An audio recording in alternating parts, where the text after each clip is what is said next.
The Moving Iron Podcast is brought to you by these great sponsors. Are you looking to value your equipment more accurately, target the right buyers and close more deals, reach your ideal customer? Then look no further. Fusable isn't just about ag data, it's about action. Our best-in-class solution empowers you to value your equipment accurately, make informed decisions, and find the perfect prospects. Ignite your dealership's growth at fusable.com/movingiron-podcast. Out in the field, every decision counts. You wouldn't plant without testing your soil, so why would you prospect blind? Introducing EDA, your one-stop shop for ag equipment intel. EDA goes beyond specs and prices. You get deep dive data on every piece of equipment like UCC filings that help track ownership changes and uncover potential sales leads. D&B firmographics, which help you understand the financial health and buying power of potential customers. Market trends that help you stay ahead of the curve, and insights on equipment demands and pricings. With EDA, you're not just looking at data, you're seeing opportunity. Find the right buyer, sell smarter, and build lasting relationships. Visit edadata.com for your free demo and unlock the power of knowledge. For over 80 years, Iron Solutions has been your go-to data source for ag dealers, lenders, and manufacturers. Get powerful appraisal and value forecasting tools that fuel profitable decisions anytime, anywhere. Get your free demo at ironsolutions.com. Iron Solutions, confidence in every click. Today, there are many ways to finance ag equipment, but nobody delivers simple, fast, or flexible financing like AgDirect. Learn more about your options to buy, lease, and refinance equipment at agdirect.com.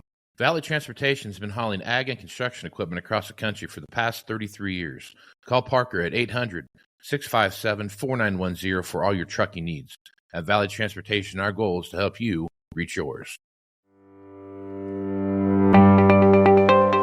When you partner with Axon, you immediately gain access to a full range of products and solutions designed to meet the complex needs of today's grower.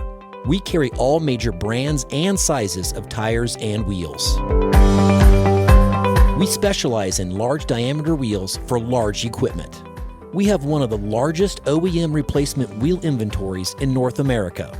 Known for extreme flotation setups, duals, and triples, we have wheels for all makes and models of tractors, sprayers, combines, and grain carts. If we don't have the wheel in stock, we'll custom build, sandblast, and paint in-house. There isn't a more vast inventory in North America dedicated to helping dealers move more iron. With facilities on the West Coast and in the heart of the Midwest, leverage our 230,000 square feet of indoor inventory to solve any problem a grower may have. Move more iron with Axon.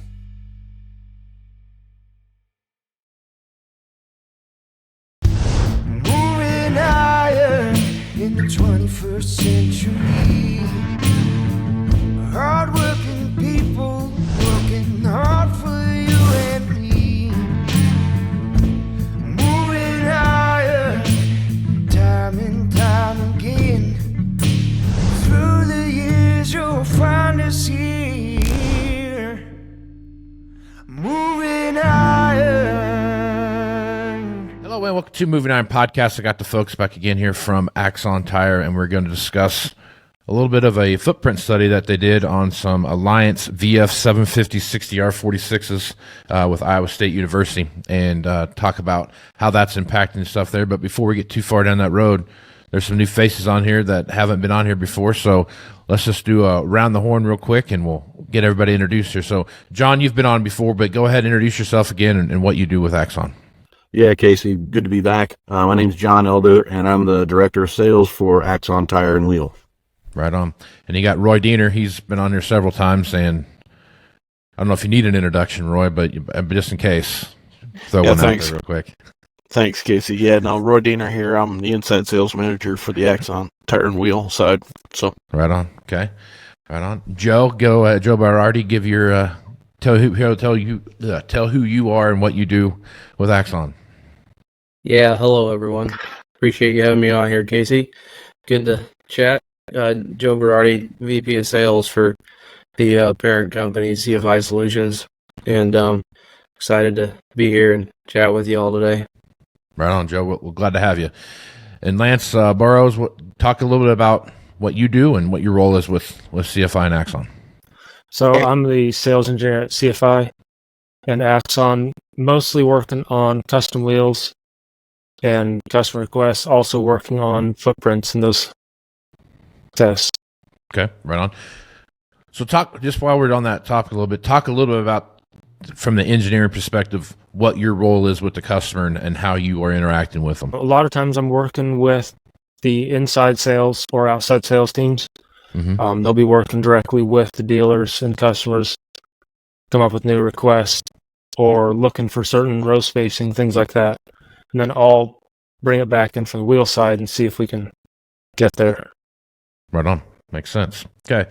So Roy and John, let's talk a little bit about, from the first quarter of the year so far, what you're seeing, what you're feeling.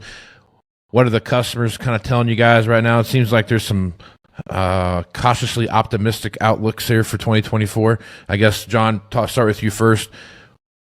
What are you feeling and what are you seeing out there right now? Yeah, first of all, it's been, for us, it's been an interesting first quarter because this is the first quarter for the combined Axon Tire and Wheel team. And so, Yeah, we had to take two completely independent sales teams and try to morph them into one team that works together. And so, to be honest with you, July or January was a little bit of a struggle for that, and just trying to get our feet up and get our feet under us. February, really, we started, I think, gaining some momentum and kind of tried to keep that through March.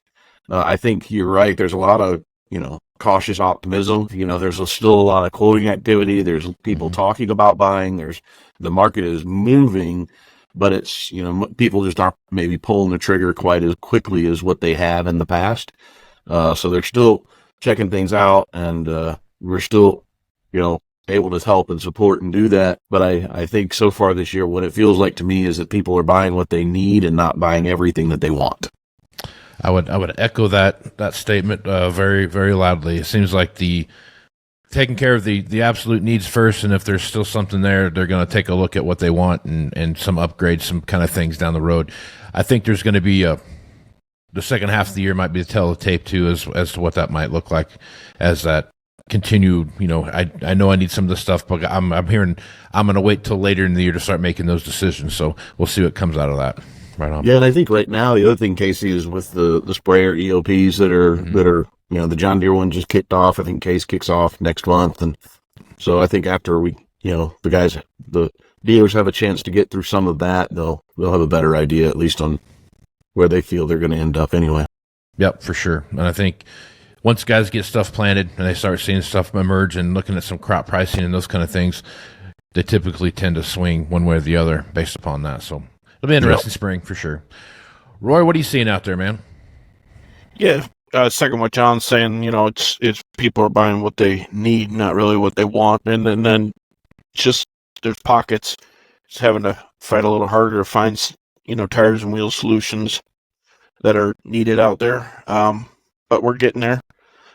It's a bit of a bumpy road, as you may know, when you join two companies, just trying to learn all the different things about each other and systems and different things like that. So yeah, I would say it's going good, and definitely feel like we're part of a team now, and it's looking forward to the future. Well, good deal. I think that's the hard part there, is getting those first couple of months under your belt and moving forward from there. Always a struggle sometimes, but also there's a good benefit at the end. So Joe, as you take a look at what's going on from the entire global perspective of what's going on around you, what do you see happening in your neck of the woods? Yeah, it's interesting right now.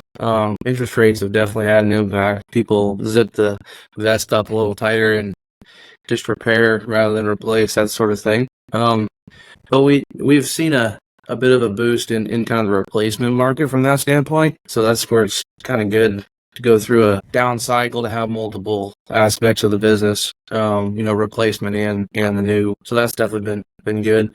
Helps recession proof you a little bit. But I would say overall, I think the farmers are starting to say, hey, look, I need to fix it. Yep. I haven't sold the machine, so I just need to fix it. And so we're starting to kind of maybe loosen up a little bit. I don't know what your feedback is on equipment sales overall in the election year. it kind of seems to go one way or the other a little bit. But yeah, it's a little bit of overview. Yeah, and I think, I mean, it's an election year, so there's already uncertainty anyway. Then you throw an election year on top of that, even makes things even more uncertain. What's next year going to look like and those kind of things. So I think as you look at what's going on, and I'm seeing in the equipment marketplace, is that there still seems to be equipment moving. You're starting to see the normalizing from the bubble popping. You're starting to see some normalization there. We're still going to see some slides in various marketplaces and those kind of things going through 24 into 25, in my opinion. But as you watch how things kind of come together and they play out and those kind of things, I want people to understand my opinion on this is that I don't think we have a marketplace that is bad because of the economy that's bad.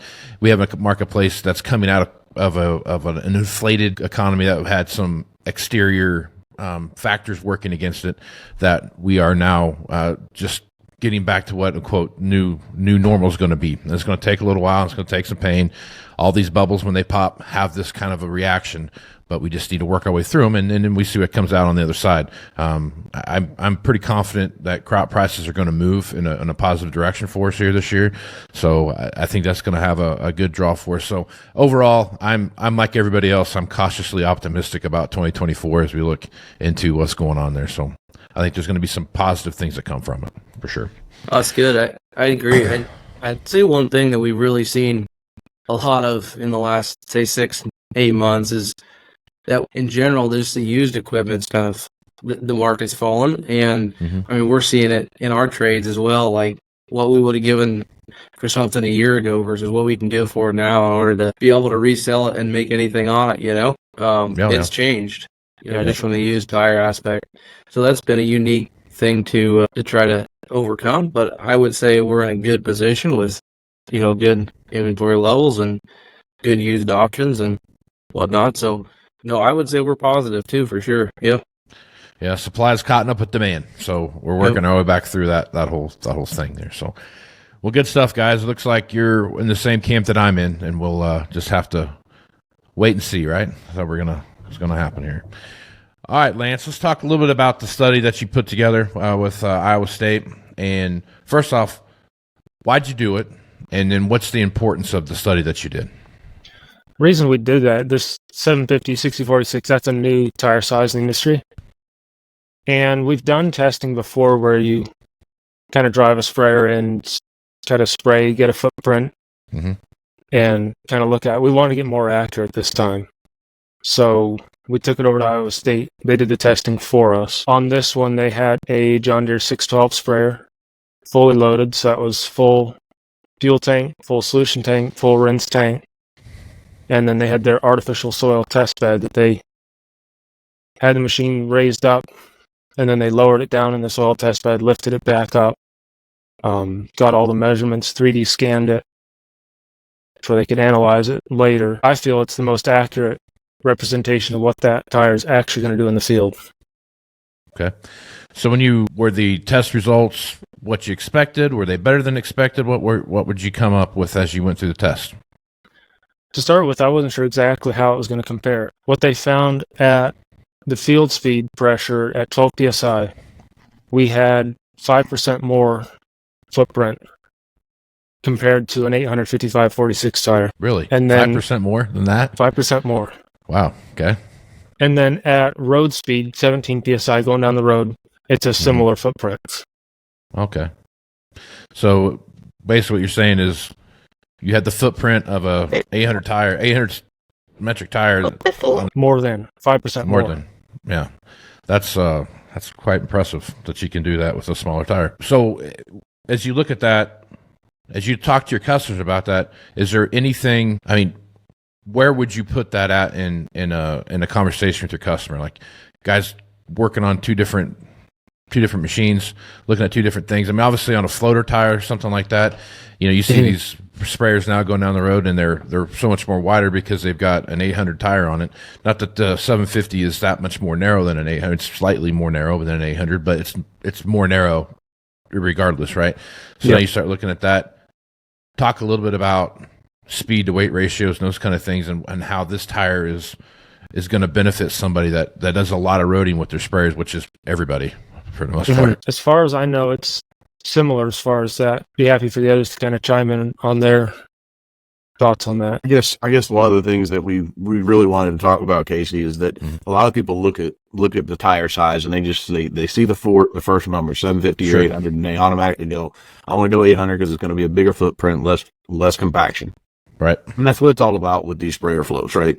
Mm-hmm. And what we wanted to show is that it's not just about the number, it's also about the design of the tire. And CFI has been working very closely with Alliance on designing these tires. And, there's all kinds of little tech specs that we can throw out, like the design of the sidewall, the design of where the tread meets the sidewall, the fact that it elongates more than it widens, right? And that's where we get that bigger footprint. And the reason, as Lance said, previously when you measured footprint on a tire, you did that, you used a dry plate, right? Where you just drove across it, parked it on a plate, and it said, this is the contact area. Well, what this allows us to do is to get much more what it's going to happen in the field. So Lance kind of brushed over it because to him, it's not really cool anymore because he's been around it with ISU, but the 3D scanning, I think as part of this testing, they did a 3D scan of that imprint. That really gives you a true accurate measurement of what this tire's doing in the field as it's going across the field fully loaded. So to me, anytime if you can have a bigger footprint and a smaller width and a narrower width tire, albeit not much, that gives you just that much more room, right? It makes it that much easier to put it on the road. It makes it that much easier to stay in the right tracks in the fields. It puts that much, less strain on the operator. It's going to be a smoother riding tire than a lot of the other tires out there, which is, again, in today's day and age, I don't know about, other people, but it's hard to find, lots of good help, and, nobody's going to want to sit in the sprayer and, get beat up going down the road. Mm-hmm. Well, yeah, it's hard enough to find just help in general, and then it's even harder to find good help. So, you're going across that. I think you hit a good point there, John, that I think is worth mentioning, and that's why talking with professionals like you guys that are in this tire business and every day in and day out, I would have never thought about if I'm looking and I went and was selling equipment and I wanted a big sprayer like the 612R, like you're talking about, fully loaded down, which I don't remember how much it weighed anymore, but it's a lot. I would have immediately went with the 800 as a float tire, right? It would be my first idea. And then even if you came to me and said, hey, the 750 is a better option for you, I'm like, you're out of your mind, John. There's no way that a 750 is going to have the same footprint as a 800, much less 5% more, right? And I think that's the real kind of meat and potatoes here of why it's so important to understand what you're working with, who you're working with, and why you're working with them. Because there you go, the study that you put together is going to be something that is not going to be easily, it's fact, right? Because you've put it through all the paces. So it's not just you saying like, oh, well, we think it's 5%. Like, it's 5%. And that's the thing about that. That's different. Yeah, and we had an independent party in Iowa State University do the testing. Right, we worked with them, but they're the ones that are backing it, saying that these are the numbers. Mm-hmm. So it's not just Axon saying it or, the tire manufacturer. It's a complete and total third party who has no vested interest in what the results of the testing are. Right. Yep. Yeah, they don't care. They don't care one way or the other. They're just there to play with their synthetic soil and see if make it work, right? And that's what they're trying to do at the end. Synthetic soil 3D scanners. That's right. That's what they get graded on. So it all works out well for them. Roy, from an inside, you're talking about guys that are coming to you from an inside sales perspective. How are you working with them, and how is this tire going to fit into what you're talking to guys about? Yeah, a lot of what John said, we're pushing out to the different guys that are asking for this tire. Like you said, it's understanding the tire and understanding what it can do for you. You get kind of caught up in that first number, like John said, and it's also a VF tire. And as tires go, just like everything else, the technology in tires is ever so increasing. We're getting to know more and more and more as we go. And Alliance is one of those very much forward-thinking companies where they're trying to get ahead of the curve somewhere, somehow. Everybody says, oh, it's just a tire, it's round and black. There's a lot that goes into a tire. One of the things we're finding is Alliance has got a very good stubble resistant compound in the rubber, and that's a big thing, especially nowadays with the no-till. That gives us a peculiar advantage in the field. One of the other things that it came out of that test is how much the sidewall cuts in too, and the sharpness of the tread. You are disturbing the soil somewhat, and during these times there's a lot of no-till happening, so there isn't time to kind of go back over that soil with a disc or a plow and kind of loosen it up again. So you do want to be considering how much you're disturbing the soil or packing it down to make the most out of your yield in the coming year. And that's just, we're having to explain some of that and show that and demonstrate it. But honestly, I encourage each person to get out there and just get a little better understanding of what they got on their equipment. Could actually make the equipment perform better than they anticipated in the first round. Yeah, for sure. For sure. Joe, as you look at something like this and you look at the future of CFI Axon Tire and how that works, how much more of this kind of stuff do you see coming down the line in your opinion? I mean, it seems like every time we have a conversation here, there's some new tire technology that's coming down. So I guess what are your thoughts there, and how do you see that impacting your business? Well, it's huge, right? We're not getting really more arable land on this earth, right? Right. So we got to figure out how to get more out of what we got.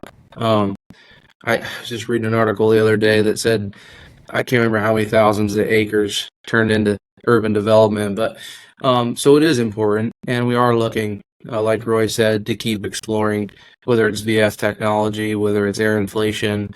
I mean, I know we're seeing, especially what Fendt's bringing to the market with air inflation, but the other manufacturers as well. But it's becoming more and more important that the farmers pay attention to what they're doing in the field from a tire standpoint. It's one of those things that, sometimes it's hard to catch on. The farmer might say, well, I'm not going to do it till I see my neighbor do it or whatnot. But I think one of the things that is going good in the overall promotion of IF and VF is we're seeing the manufacturers take it up. And when it comes OE, people are a lot more opinion toward trying it again, second go around.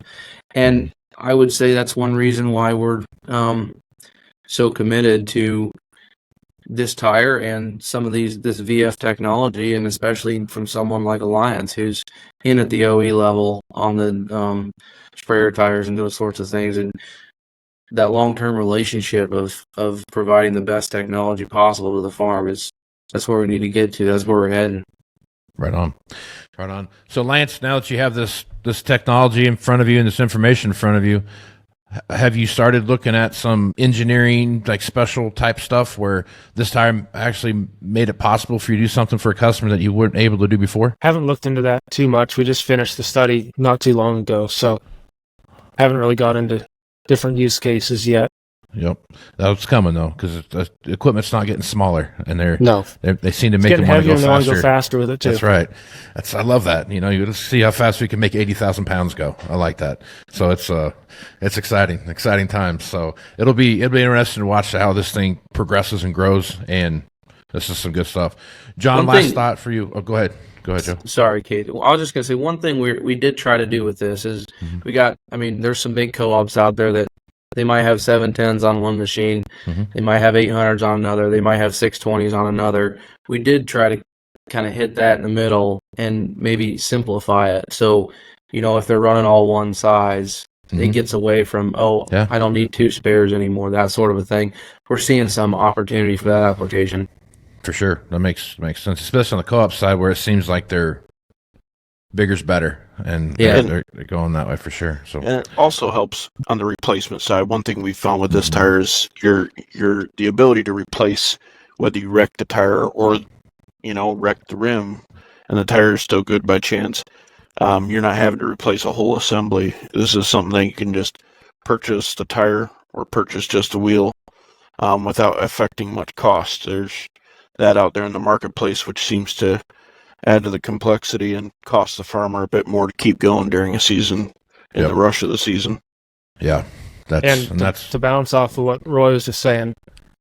This 750, it does fit on the 155/46 rims as well. Okay, even better. So just keeps getting better, Lance. every time you have something pop up there. So that's good. John, last thought here. As you look at this system and all the technology you see coming down the pike here, you wouldn't think there'd be all that much technology in tires, but there sure is.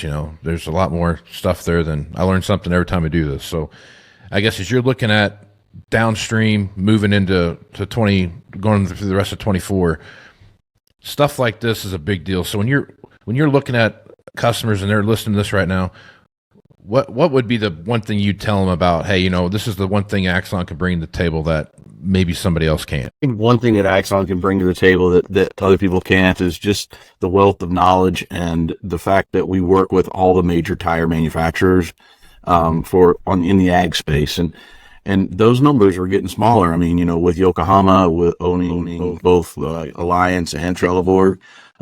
So, I mean, and Mitas, I mean, the number of manufacturers is getting smaller. And I think it's just the expertise that Axon has. And when you go back and you look, if you look at the history of CFI, which is the parent company and owner of Axon Tire and Wheel, there's hundreds of years of knowledge. So if our team in the field doesn't know the answer, someone in the organization is going to be able to get an answer, and we'll find it and we'll provide that solution, and then we'll stand behind that solution. And I think that's something that's unique and different in this is, we're willing to stick our necks out and say, this is how you do it. And then we're going to stand behind that solution, because for us, it really is about providing that solution. It's moving, it's selling tires and wheels, but it's really about providing a solution that helps people move more iron. For sure. And that's the idea behind all that is, having guys like Lance that are out there that are doing the engineering side of this stuff and taking studies like this and taking them back to the people. You really learn a lot from that, and it also gives that piece of technology now that can do a lot of different stuff for folks. So hats off to you guys for what you're doing there. So final thoughts before we close things down. Anybody have any final thoughts they want to throw out there before we close the podcast down? So if folks want to reach out to Axon Tire, Roy, what's the best way to do that? Right on.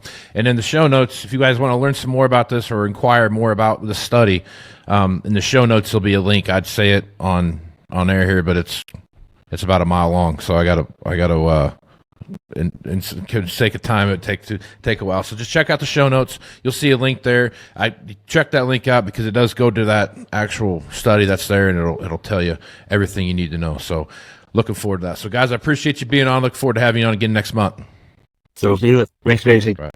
I appreciate it, guys. Thanks a lot, Casey. Appreciate it. Thank you. I'm Casey Seymour with Moving Iron Podcast. Check me out on Facebook, Twitter, and Instagram at Moving Iron LLC. Go to LinkedIn at Moving Iron Podcast. Check out the YouTube channel, which is the Moving Iron Podcast YouTube channel, and go to TikTok as well on Moving Iron Podcast. Go to movingironllc.com for everything Moving Iron related, and check out the Moving Iron Summit coming up here in November 4th through the 6th. Most of these guys will probably be there at the Moving Iron Summit here coming up in Nashville, so look forward to that. So with that, I am Casey Seymour with John, Roy, Joe, and Lance. Let's go some iron, folks. Moving Iron Podcast is brought to you by these great sponsors. Are you looking to value your equipment more accurately, target the right buyers and close more deals, reach your ideal customer? Then look no further. Fusable isn't just about ag data, it's about action. Our best-in-class solution empowers you to value your equipment accurately, make informed decisions, and find the perfect prospects. Ignite your dealership's growth at fusable.com/movingiron-podcast. Out in the field, every decision counts. You wouldn't plant without testing your soil, so why would you prospect blind? Introducing EDA, your one-stop shop for ag equipment intel.